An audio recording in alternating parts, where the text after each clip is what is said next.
फैजुल हसन चौहान साहब, पाकिस्तान में एक और नई सियासी जमात ने जन्म ले लिया है। तो हमने देखा कि जब जन्म होता है तो उसमें तो लोग बड़ी खुशियां मनाते हैं, खुश होते हैं, लेकिन ये अजीब ही जन्म था कि आप समेत जितने भी लोग इसमें शामिल थे चेहरे लटके हुए थे, मुरझाए हुए थे, अफसरदा थे। ये क्यों? बिस्मिल्लाहिर्रहमानिर्रहीम। मेरा ख्याल है कि मेरी अगर एक फ़ोटो मैं अगर बैठा हूँ स्टेज पे और बैठे हुए मैंने इस तरह कर लिया, जो मेरी एक आदत है, या मैं इस तरह कर रहा हूँ, या मैं इस तरह अमूमन बैठता हूँ, वो फ़ोटो निकाल के अगर सोशल मीडिया के एक्टिविस्ट और सोशल मीडिया की पार्टी वो इस पर प्रोपागेंडा करे कि मैं जनाब अफसरदा और जनाब दिल से मुतमिन नहीं बैठा हुआ, तो ये उनकी गलतफहमी है और दिल को खुश रखने को ख्याल अच्छा है गालिब। बाकी मेरी वहाँ पे पूरी बात कर लो जी, पारस में पूरी बात कर लूँ, आपने सवाल पूछे मैं जवाब दे दूँ। तो मैं तो अल्लाह पाक के करम से वहाँ पर बीसीओ मेरी ऐसी फ़ोटोज़ भी और वीडियो क्लिप्स भी निकले हैं जिस पे अच्छा खासा खुश खुरम बैठा हूँ, और मैंने कम से कम कुछ 40 यूट्यूबर और मेन स्ट्रीम चैनल्स को मैंने वहाँ पे इंटरव्यू स्टेज पे बैठ के और खड़े होके दिए हैं, 40 गिन के। ठीक है, अगर मैं जना अफसरदा होता है या किसी की तरह छुप के बैठा होता तो मैं हर मीडिया चैनल को और हर यूट्यूबर को जो वो मैं ना दे रहा होता इंटरव्यू।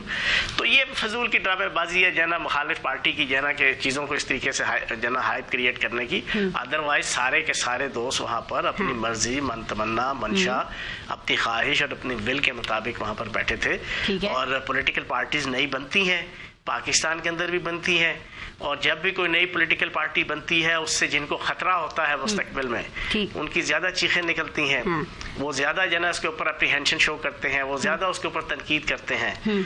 तो अभी वक्त के साथ साथ आपने ये जो 2-3 जेस्चर्स अभी दिखाए ना कि मैं ऐसे बैठा था, ऐसे बैठा था, आप समेत बाकी भी जो लोग थे वहाँ पे उनके भी कुछ ऐसे ही जेस्चर्स थे, तो आप ये तो मानते हैं सिंबॉलिक जेस्चर की कोई अहमियत होती है? एक बंदा लेकिन सर ये तवक्को ना रखे, सर मेरा सवाल सुनिएगा, ये तवक्को ना रखे ना फैजुल हसन चौहान साहब की इन ऑप्टिक्स पे फिर आपसे बात नहीं होगी। आपको पता है सोशल मीडिया का दौर है, भी आपने खुद भी जिक्र किया, 2 मिनट में बयानिया बन जाता है। आप तो खुद बयानिया एक्सपर्ट हैं, एक प्रेस कॉन्फ्रेंस पे आप मुखालिफ नहीं बयानिया बनता, बयानिया को उड़ा के रख देते थे।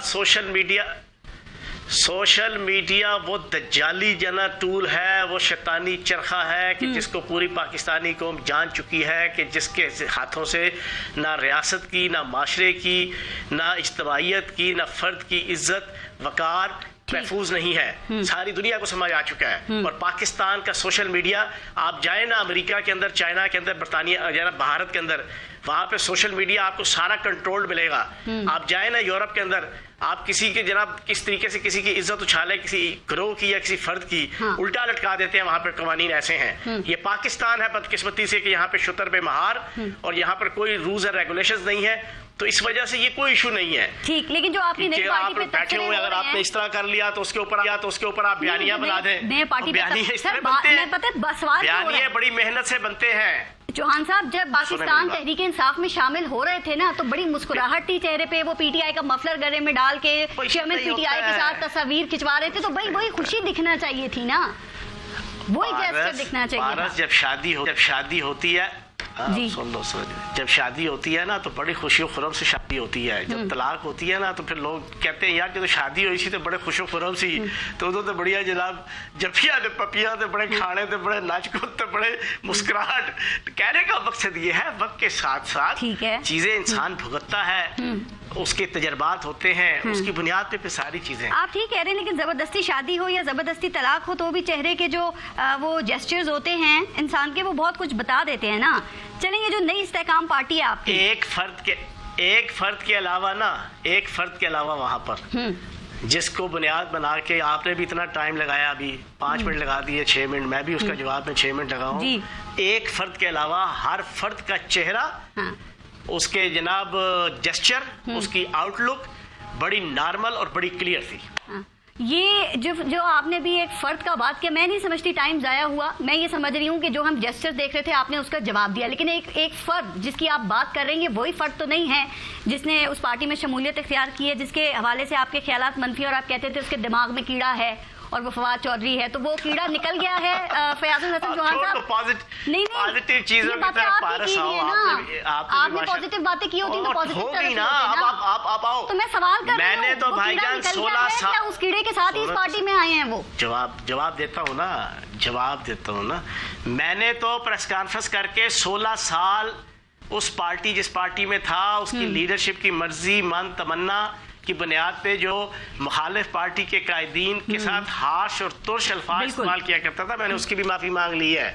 मैंने उसकी भी माफ़ी मांगी है, क्योंकि वो उनकी मन तमन्ना होती थी, वो उसके ऊपर अप्रिसिएशन देते थे। मरियम नवाज से मैंने माफी मांगी? उसके बाद तय कर लिया कि अब सुन तो लो ना पारस, एक तो बीच एक जब सवाल जरूरी होता है ना, हम मुतमईन तो हुआ आपके सवालों से। मरियम नवाज से माफी मांगी? सवाल एक होता है ना, सवाल निकलता है ना, 5 सेकंड बाद सवाल नहीं होता ना पारस। चले आप बोलें। सवाल के सवाल जवाब के बाद सवाल निकलता है ना, आप या तो आप सवाल सारे एक दफा कर लो। वो आपकी बातों से निकल रहे हैं ना। मैंने मरियम नवाज, ओ भाई पूछोगी जवाब तो दूंगा ना, पूछ ही रही हूं, उस पे जवाब के लिए चिढ़ रही बुलाया हूं। ना। मैं चिढ़ नहीं रहा, मैं कह रहा हूँ मुझे 1 मिनट बोलने दो हर सवाल के बाद। बात कीजिए प्लीज। आप भी माशाल्लाह एंकर हो, मुझे भी 15 साल मीडिया पर्सन के तौर पे हो गए, वजीर इत्तलात 4.5 साल रहा हूँ, मुझे भी एथिक्स सारे पता है जना, कि क्या होते हैं प्रोग्राम के, मोडेलिटीज क्या होती हैं, एथिक्स क्या होती हैं जना, प्रोग्राम की डेकोरम क्या होता है। सवाल पूछ के 1-1.5 मिनट बोलने दिया। आप बात करें, बिल्कुल करें। अच्छा, उसमें मरियम नवाज, उसमें तमाम शहबाज शरीफ, नवाज शरीफ, आसिफ जरदारी, तमाम को, मौलाना फजल रहमान को, उन सब को, कि जो पार्टी की लीडरशिप की मर्जी, उसकी मंशा के मुताबिक जनाब हम जिस तरीके से एक सख्त अल्फाज इस्तेमाल करते थे, मैंने एक चीज़ कही कि आज के बाद फैयाज चौहान इस तरह का स्टाइल नहीं रखेगा, क्योंकि हमने बहुत कुछ सीख लिया।